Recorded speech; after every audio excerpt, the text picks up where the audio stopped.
Hey guys, welcome to another episode of Conversations with Candace. I'm Candace and we're going to be conversing today. If you've been following my channel for a little bit, you know that in addition to doing my hair and my makeup, I also bake. And I'm a baker by side hustle.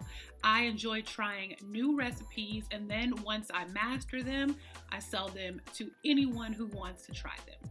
So I'm here to tell you about a recipe that I just tried, and it is so delicious. It couples two of my favorite things, cheesecake and carrot cake, and I'm calling it a cheesecake swirled carrot cake recipe. Let's get right into this because it is so delicious. First, I start off with 1 pound of shredded carrots. Now, it was a pound when I bought the carrots, but after peeling them and shredding them, they ended up being a little bit less than 1 pound, but close enough. After that, I added my flour, cinnamon, baking soda, baking powder, and salt and mixed it up with my carrots and coated them. After that, I set those to the side and I worked on my wet ingredients. I mixed brown sugar, white sugar, eggs, and oil until it was just blended. After that, I put those things together and that was my carrot cake batter.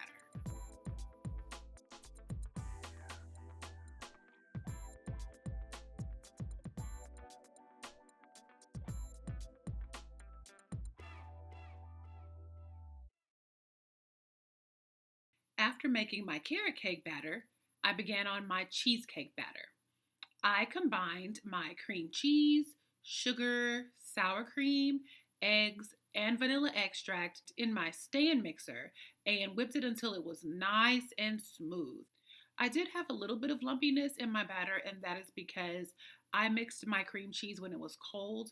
You definitely want to have it come up to room temperature first, but I didn't plan ahead. This was something that I just wanted to jump up and try.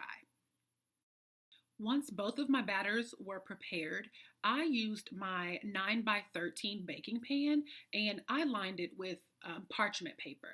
And the reason why I did this is so, number one, it doesn't stick to the pan. But number two, I want to be able to lift it out and cut it whenever it's done.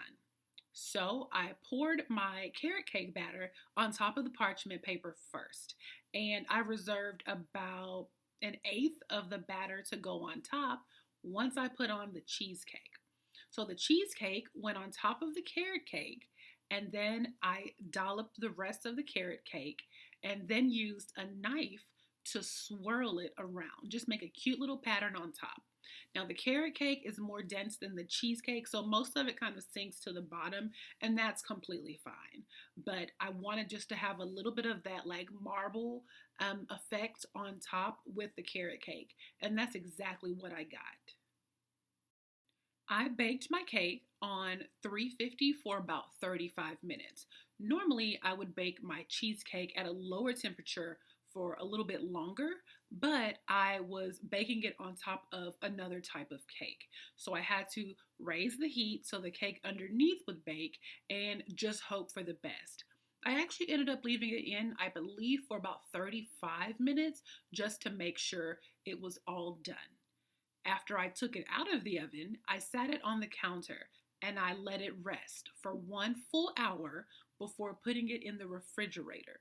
Now, I did take it out to cut after only 2 hours. I would advise you not to do that.